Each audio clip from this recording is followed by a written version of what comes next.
इंसान अपनी बदले की भावना को निकालने के लिए न जाने कैसे कैसे साजिशें रचता है, जिसमें वो पूरी कोशिश करता है कि मैं अपने मंसूबे में कामयाब हो जाऊं, मैं अपने काम का अंजाम भी दे दूं और इसमें से बिल्कुल सही सलामत तरीके से मैं बाहर भी निकल जाऊं। लेकिन हमेशा ऐसा बिल्कुल नहीं होता है। कभी कभी ये साजिशें बिल्कुल उल्टा हो जाता है और वो इंसान अपनी ही बनाए हुए जाल में बुरे तरीके से फंस जाता है। आज की भी घटना में बिल्कुल यही होता है। एक प्यार करने वाले कपल एक साजिश रचते हैं और इस साजिश के तहत 7 लोगों की ज़िंदगियाँ हमेशा हमेशा के लिए इस दुनिया से हटाने के लिए तय किया जाता है।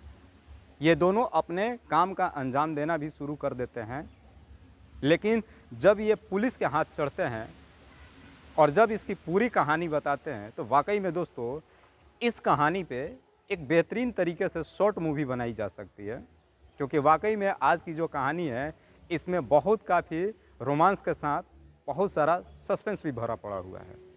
नमस्कार, आदाब, मैं हसमुद्दीन और आप देख रहे हैं सफ़र क्राइम तक। आज की जो सच्ची घटना मैं आपको सुनाने वाला हूँ, ये सच्ची घटना है। कर्नाटक का एक शहर पड़ता है मैसूर और इसी मैसूर का एक इलाका पड़ता है मंडवा।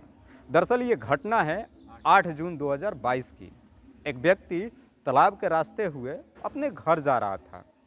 तभी वो देखता है कि तालाब के किनारे किसी व्यक्ति की शव पड़ी हुई है। वो इंसान जब उस शव को देखता है वो काफ़ी घबरा जाता है और तुरंत एरिया के पुलिस को इन्फॉर्म करता है। जब पुलिस घटनास्थल पर पहुंचती है तो उस बॉडी को देख करके पुलिस भी काफ़ी हैरान हो जाती है, क्योंकि उस बॉडी में शरीर का सिर्फ कमर से निचले हिस्सा पड़ा हुआ था और शरीर के कमर से ऊपर का हिस्सा वहाँ कहीं भी मौजूद नहीं था। पुलिस काफ़ी तलाशने की कोशिश करती है, लेकिन आधा हिस्सा पुलिस के हाथ नहीं मिलता है। पुलिस के लिए भी एक बहुत बड़ा चैलेंज होता है कि इस शव की पहचान की जाए कैसे, क्योंकि जब तक इस शव की पहचान नहीं होती है तब तक कातिल को पकड़ पाना पुलिस के लिए भी एक बहुत बड़ा चैलेंज बना हुआ था। पुलिस उस बॉडी को अपने हिरासत में लेकर के और फोरेंसिक टीम को भेज देती है। इससे पहले कि रिपोर्ट आए, अगले दिन पुलिस को एक और इन्फॉर्मेशन मिलती है कि मंडवा से 25 किलोमीटर की दूरी पे ही पुलिस को एक और शव मिलती है। पर वो जो शव मिलती है वो मंडवा पुलिस के थाना क्षेत्र में नहीं आती है। लेकिन जब इसकी इन्फॉर्मेशन मंडवा पुलिस को दी जाती है तो शायद मंडवा पुलिस को लगता है कि जिस महिला का हमने शव हिरासत में लिया है, कब्जे में लिया है, शायद इसी के शरीर का आधा हिस्सा वहाँ पे मिला हो। जब मंडवा पुलिस उस थाने से कांटेक्ट करती है तो पता चलता है कि वहाँ पे जो शव मिला है वो भी किसी महिला का ही है और वो भी कमर से आधा ही हिस्सा उस पुलिस को भी मिला है, जिससे साफ पता चल जाता है कि ये एक नहीं बल्कि 2 महिलाओं की हत्या की गई है। पर जो दोनों महिलाओं की हत्या की गई है ये दोनों सेम एक जैसे ही हुआ है। पुलिस को लगता है कि शायद इसका कातिल एक ही है। पुलिस को लगता है कि शायद कोई ऐसा व्यक्ति है जो सीरियल किलिंग का अंजाम दे रहा है। पुलिस इस मामले को काफ़ी गंभीरता से लेती है, लेकिन फिर भी पुलिस को इस शव की पहचान नहीं होती है। पुलिस भरपूर कोशिश करती है कि पहले इस बॉडी का शिनाख्त किया जाए। मंडवा पुलिस 9 टीम गठित करती है और इस मामले को काफ़ी सीरियस तरीके से लेते हुए उस दोनों ही शव के आधे हिस्से का कुछ पिक्चर प्रिंट करवाती है और मंडवा से लेकर के, मैसूर से लेकर के और पूरे कर्नाटक तक हर जगहों पे इसको विस्तृत किया जाता है, लोगों के बीच में डिस्ट्रीब्यूट किया जाता है कि कहीं से तो कोई इन्फॉर्मेशन आए। पुलिस की 9 टीमें अपने काम में लग जाती है कि सबसे पहले इस रिपोर्ट को निकाला जाए कि इस एरिया में कर्नाटक से लेकर के मैसूर से लेकर कर और मंडवा तक ऐसे कितनी औरतें हैं जिनका मिसिंग रिपोर्ट दर्ज कराई की गई है। जब इसकी रिपोर्ट आती है तो लगभग 1100 महिलाओं की मिसिंग रिपोर्ट दर्ज कराई गई थी। पुलिस को अब इस 1100 महिलाओं में से उन 2 महिलाओं को ढूंढ के निकालना था, लेकिन पुलिस के लिए भी यहाँ पे मजबूरी था, क्योंकि पुलिस के पास मात्र एक यही क्लू था। पुलिस जब उन 1100 महिलाओं से कांटेक्ट करना शुरू करती है, लगभग हज़ारों महिलाओं से कांटेक्ट कर लेती है, लेकिन इन दोनों महिलाओं की कोई भी पहचान नहीं हो पाती है। तभी एक महिला का मिसिंग रिपोर्ट बेंगलुरु का ही बगल में एक गांव पड़ता है, वहां से उसकी मिसिंग रिपोर्ट होती है। जब ये पुलिस उस फोटो को लेकर के उस महिला के घर पहुंचती है तो उसके घर वाले इस महिला की शिनाख्त कर लेते हैं इसके शरीर पे जो कपड़े पड़े हुए उसकी वजह से। क्योंकि यही कपड़े पहन करके वो महिला अपने घर में भी कुछ फ़ोटोज़ खिंचवाई थी, जो कि पहले से उसके घर में फ़ोटोज़ पड़ा था। उस फ़ोटोज़ के कपड़े को ले करके और इस महिला के शरीर पे जो कपड़ा होता है, जब दोनों से मैच कराया जाता है तो उसके घर वाले शिनाख्त कर लेते हैं कि ये मेरे ही घर का सदस्य है। पुलिस के पास मात्र एक पहला क्लू मिला था। पुलिस इस मौके को अपने हाथ से नहीं गंवाना चाहती थी। पुलिस जब उस महिला के बारे में उसके घर वालों से पूछताछ करती है तो पता चलता है कि वो महिला बेंगलुरु के शहर में ही कुछ काम करती है और अपने घर परिवार को हर महीने पैसा भेजा करती थी। जब पुलिस उस महिला का सीडीआर निकालती है, उस महिला के मोबाइल का लोकेशन निकालती है, तो पता चलता है कि उसमें एक ऐसा नंबर मौजूद था कि जब ये महिला मंडवा गांव में मौजूद थी, उस वक्त उस नंबर का भी लोकेशन मंडवा का ही दिखा रहा था। पुलिस बिना समय गंवाए ही और उस व्यक्ति को तुरंत वहां से उठा करके और मंडवा पुलिस स्टेशन में लेकर के पहुंच जाती है, जिस व्यक्ति का नाम होता है टी श्रीनिवासन। जब पुलिस टी श्रीनिवासन से पूछताछ करती है तो टी श्रीनिवासन कहता है कि साहब, मैं इस महिला को नहीं जानता हूं। लेकिन जब पुलिस पूरे सबूत के साथ टी श्रीनिवासन के सामने रखती है और जब पूछती है तो कहीं ना कहीं टी श्रीनिवासन को लगता है कि अब मैं फंस चुका हूं, क्योंकि उस महिला के सीडीआर में टी श्रीनिवासन का नंबर भी मौजूद था और जब उस महिला का नंबर मंडवा में एक्टिव था तो उसी समय का लोकेशन टी श्रीनिवासन का भी दिखा रहा था। जब पुलिस सख्ती से पूछताछ करती है तो टी श्रीनिवासन अपना जुर्म कबूल करते हुए और जब इसकी कहानी बताता है तो वाकई में दोस्तों इंसान के रोंगटे खड़ा कर देने वाली कहानी बताता है। टी श्रीनिवासन जो कि बेंगलोर में ही एक फैक्ट्री में काम करता था, वो अकेले व्यक्ति था जो अपना मेहनत मजदूरी करके और अपना पेट पालता था और बीच बीच में कभी कभी बेंगलुरु के रेड लाइट एरिया में भी घूमने जाया करता था और वहाँ पे सेक्स वर्कर के साथ में मुलाकात किया करता था। अप्रैल के महीने में जब T Srinivasan red light area में पहुंचता है तो वहाँ पे एक सेक्स वर्कर से मुलाकात होती है जिसका नाम होता है चंद्रमुखी। टी श्रीनिवासन चंद्रमुखी को देख करके काफ़ी खुश होता है क्योंकि वो बेहद खूबसूरत थी। वो उसके साथ अपना पल बिताता है और इसके बाद से टी श्रीनिवासन हमेशा उस रेड लाइट एरिया में जाता है, लेकिन जब भी जाता है वो सिर्फ और सिर्फ एक ही महिला से मुलाकात करता है और वो थी चंद्रमुखी। अब ये दोनों एक दूसरे के इतने काफ़ी करीब आ जाते हैं कि इन दोनों को एक दूसरे से मोहब्बत हो जाती है।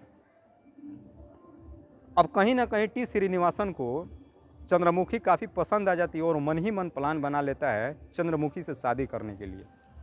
लेकिन इससे पहले कि वो शादी करता, चंद्रमुखी से जब उसके बारे में पूछता है तो फिर चंद्रमुखी अपनी कहानी बताती है। चंद्रमुखी बताती है कि मेरा गांव बेंगलुरु से ही लगभग 35 किलोमीटर दूर एक गांव पड़ता है। मेरे घर में कोई भी कमाने वाला व्यक्ति नहीं है। मैं अपने परिवार का बेहतर तरीके से जीवन यापन करने के लिए कमाना चाहती थी, कुछ काम करना चाहती थी, जिसके लिए मुझे कुछ काम चाहिए था। जब मैं काम के तलाश में निकली तो एक महिला मुझे मिली जिसने बोली कि मेरे साथ बेंगलुरु चलो और मैं तुम्हें कोई काम दिला दूंगी। मैं उस महिला पे भरोसा करके बेंगलुरु तो आई, लेकिन उस महिला ने मुझे किसी दूसरे महिला के हवाले कर दिया और लगभग 7 लोगों ने मुझे मिल करके और इस दलदल में धकेल दिया। मैं इस दलदल में अपनी मर्जी से नहीं आना चाहती थी, लेकिन मुझे यहाँ तक पहुँचाने के लिए 7 लोगों ने साजिश रचा और मुझे इस दलदल में धकेल दिया। मैं यहाँ से दोबारा फिर निकलना चाहती थी, लेकिन यहाँ के लोगों ने मुझसे बोला कि अगर तुम यहाँ से भागने की कोशिश करी तो जो हमने फ़ोटोज़ और वीडियोज़ तुम्हारा बनाया है मैं तुम्हारे गांव वालों को दिखा देंगे और फिर तुम कहीं भी मुंह दिखाने के लायक नहीं रहोगी। इसलिए मैं मजबूरी में यहाँ पे काम करती हूँ और हर महीने जो भी पैसा होता है कमा करके अपने घर वालों को भेज देती हूँ। घर वाले जब भी पूछते हैं तो मैं बोल देती हूँ कि मैं एक प्राइवेट जॉब करती हूँ, लेकिन मैं तुमसे सही बता रही हूँ कि मैं ये काम नहीं करना चाहती हूँ।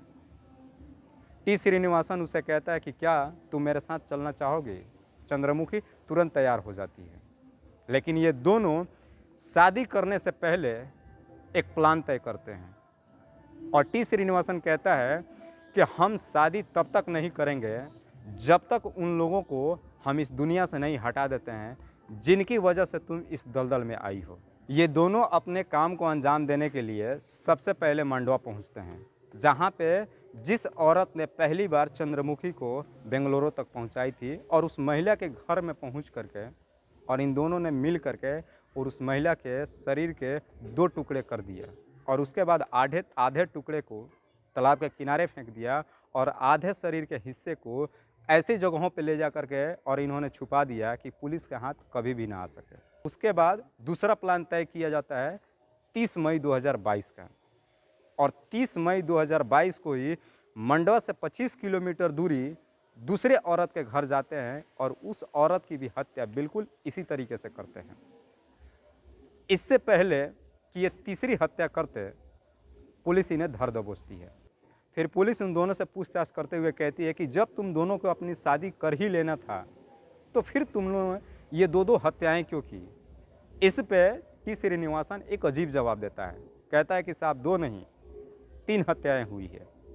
पुलिस भी चौंक जाती है, 3, तीसरा कौन सा है? तो टी श्रीनिवासन कहता है कि सबसे पहला कत्ल हमने बेंगलुरु में किया था और इधर जो हमने कत्ल किया है वो दूसरी और तीसरी है। पुलिस काफ़ी हैरान वो परेशान हो जाती है और कहती है कि जो भी तूने काम किया है कम से कम इसमें हमने 4 लोगों की तो जिंदगियां कम से कम बचा लिया। इस पे टी श्रीनिवासन एक और बड़ा ही अजीब जवाब देता है, कहता है साहब 4 नहीं 5 जिंदगियां बचा लिया आपने।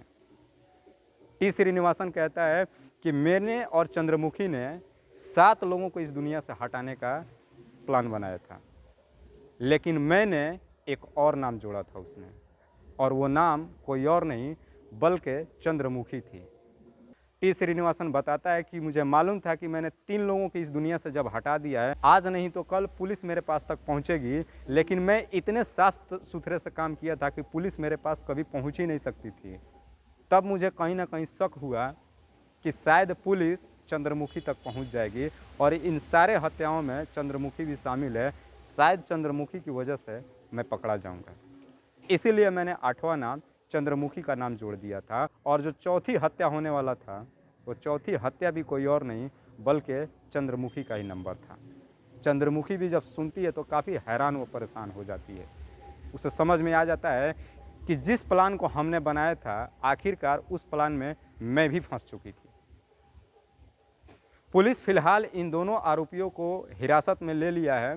भले ही चंद्रमुखी ने हत्या नहीं की हो, लेकिन पुलिस का कहना है कि जब जब ये हत्याएं हुई है तब तक टी श्रीनिवासन का भरपूर तरीके से सहायता मदद चंद्रमुखी ने भी की है। इसलिए जो भी धारा टी श्रीनिवासन पे लगेगा सेम धाराएं चंद्रमुखी पे भी लगाई जाएगी। फिलहाल इन दोनों को पुलिस ने हिरासत में लेकर के और गंभीर धाराओं में मुकदमा दर्ज करके और जेल भेज दिया है। दोस्तों, इस कहानी को सुनाने का उद्देश्य मुझे किसी को परेशान करना है, किसी को तकलीफ पहुंचाना नहीं है। बस आपको बताना है आप जहां भी रहे सुरक्षित रहें और अपनों का ख्याल रखें।